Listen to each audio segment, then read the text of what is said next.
Okay guys, by this time I'm pretty sure alam nyo na yung balita. Kobe Bryant is dead. And since malapit lang yung crash site dito sa amin, pupuntahan namin, attempt namin puntahan. I have a feeling na marami ng tao doon nagkukumpulan, either mga nag-uusyoso o mga fans. I'm pretty sure nandun sila. So since 20 minutes away lang yung lugar, try natin magtanong-tanong sa mga tao doon. At saka gusto ko makita yung mismong lugar ng pinangyarihan ng crash. Kaya abangan nyo yan, okay? I need to turn this one off kasi magdadrive ako, okay? I'm gonna give you update later, alright?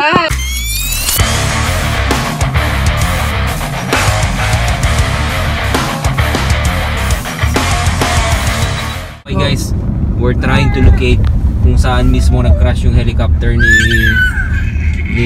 Kobe Bryant. Hey. Where is it kaya?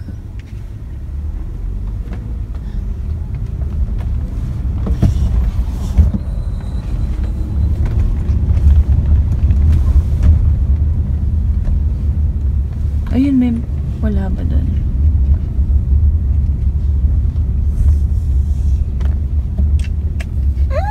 Ayun no, may mga K-Live. Ayun no, may mga news. Ayun, may mga ano, news. Saan kaya? Ayan, we can ask them. Ayun, marami yan kasi. Hey. Ay, ayaw nila magpapasok. Saan? Ayun, hinaharang nila eh. Oh no. So, dyan. Oh, I see. We cannot go there. Ayan o, doon o. Siguro doon sa taas.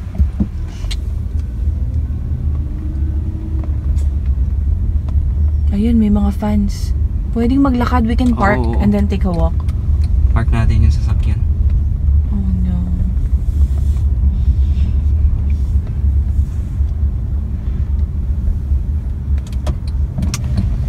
Ayun o, daming fans. Oh no, may mga flowers sila oh.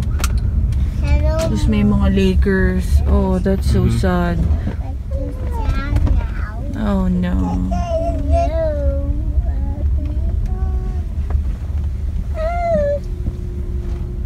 Where can you bring flowers? Buksan ko yung bintana muna. Gusto nyo bang sumama? Ikaw na. Nakarating na kami dito sa area. Kapansin-pansin na maraming tao na dumadagsa dito. May mga reporters. Tapos nakita ko meron pang mga tao na may dalang mga bulaklak. And then nakasuot talaga sila ng Lakers. So they're here. May mga nakaharang na eh. Actually merong mga traffic enforcers. Ayun, may mga tao na may dalang bulaklak. Let's take a walk. Tara, samahan nyo kami. Pupuntahan namin yung lugar. And silipin natin kung ano meron dun. Kung mapapansin nyo, meron ng mga police officers hinaharang talaga kasi alam nila dadagsain ng tao to eh. Ayan, oh. Diyan kami hinarang kanina sa part na yan. At maraming reporters for sure dito. Doon naglalakad yung mga tao. Doon kami maglalakad ngayon, pupuntahan namin. Alam ko malapit lang dyan yung lugar ng pinangyarihan. Doon tingnan natin yung mga So yan, meron pang mga dagdag na pulis dito nagbabantay. So what's left out there? Okay, I have a guy here showing me like pictures. Oh, my bad. We tried to climb up the mountain. Oh, we climbed it. Oh, we climbed it and we made it. Nobody was blocking you upstairs? Oh, the other one. Alright, so this is like when we're already gonna leave. And then you can see the balloon of the smoke right there. So you've been here like 10? We got here like maybe an hour ago, and then when we seen that they weren't like kind of blocking it off, we ran into the mountain. It's pretty beautiful. Okay. It's pretty beautiful to see this scene. So they're saying like they're See, look at this. Oh. They're saying that what? There are 9 people in the helicopter. 9 people. Jesus. 9 people, yeah. Yeah, we had to go up there. You see? Alright, ready? It's still smoking up. Yeah, it's still smoking. They were still smoking. I was all yelling out, Kobe! Oh. Yeah. Thanks, bro. Take care. Yeah. Yes. Thanks for laying for right. Guys, makikita yung mga Laker fans, mga Kobe Bryant fans naglalakad. I think they attempted to go there and visit the the crash site. Ito, naglalakad kami papunta doon sa... Tinatry namin makalapit. Kung mapapansin nyo, may mga tao naglalakad. Ayan, oh. Yeah, so that's about right. Mga fans. Ay, nakikita nyo mga tao doon. Doon kami pupunta ngayon. Sabi nung lalaki kanina na nakausap namin, parang binablock na nila yung mga tao para makarating. Merong mga nag-attempt na umakyat doon sa bundok kung saan mismo nag-crash yung helicopter ni Kobe Bryant. Pero tignan lang natin. Ayan, tignan mo, marami pang parating na tao. Ayan, oh. Yeah, these are fans, I'm assuming.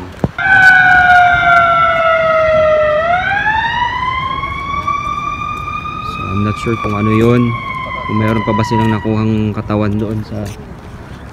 So, sarado yung kalsada. It's totally blocked by the police. Nandito na kami, makikita nyo. Medyo marami ng tao na dumarating. Kobe Bryant fans. Merong nagkukumpulan dito mga tao. Tingnan natin kung ano to. Yung pinag-uusapan nila.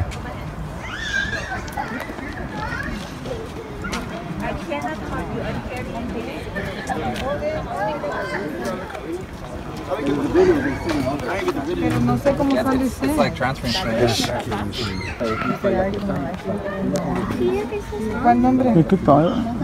There's so many already open. Were you able to go there at the site?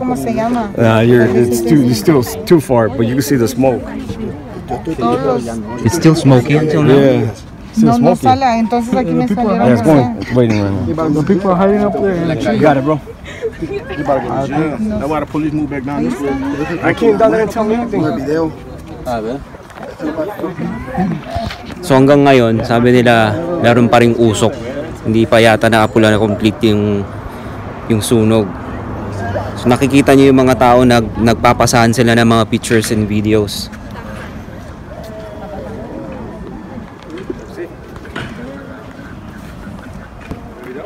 Makikita niyo may mga nakaharang ng pulis doon. Nagdadagdag ng mga pulis dito ngayon. They're trying to add more officers kasi dumarami na yung tao. They're trying to control people here.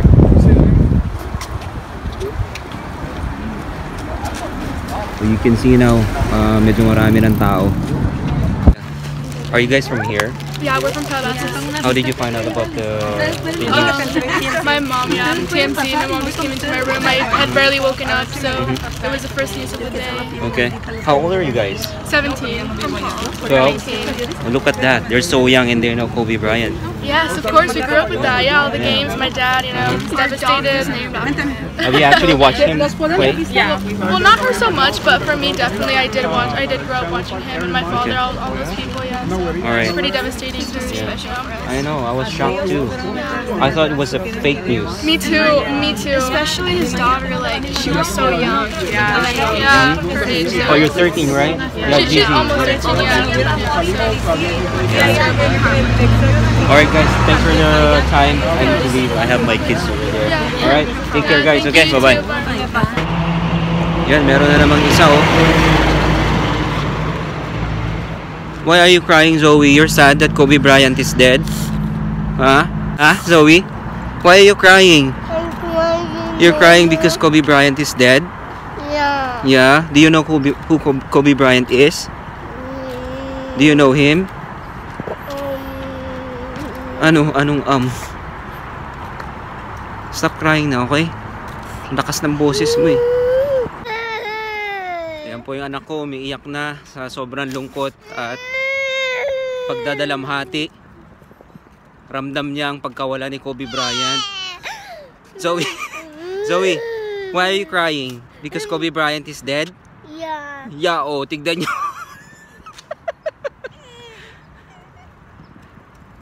Pauwi na kami guys. Kasi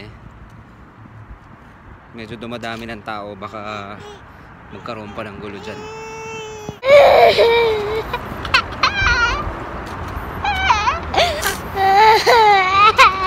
Why are you crying, Zoe? Because Kobe Bryant is dead? Yeah. Yeah? Don't be sad na. Don't be sad, okay? Medyo mahigpit. May mga pulis. Pero napapansin ko marami ng taong dumarating.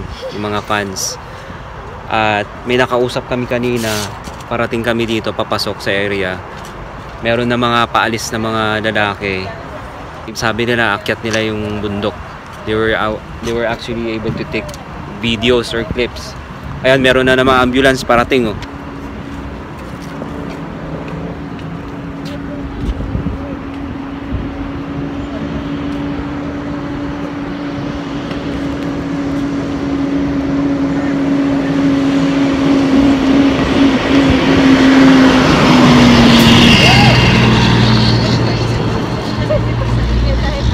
Ngayon, usap-usapan, sabi-sabi ng mga tao doon, hanggang ngayon yung pinangyarihan ng crash, meron pa ring usok. So, I'm assuming merong bushfire na nangyayari doon. Pero I'm not sure. At yung unang balita kanina na 5 lang yung namatay, ngayon lumalabas na 9 people have died in the crash, including yung anak ni Kobe Bryant na si Gigi. 13 years old po yun. Abang lang po tayo sa balita. We have to leave. We have to leave the site kasi mag-a-attend kami ng party ni Jonah.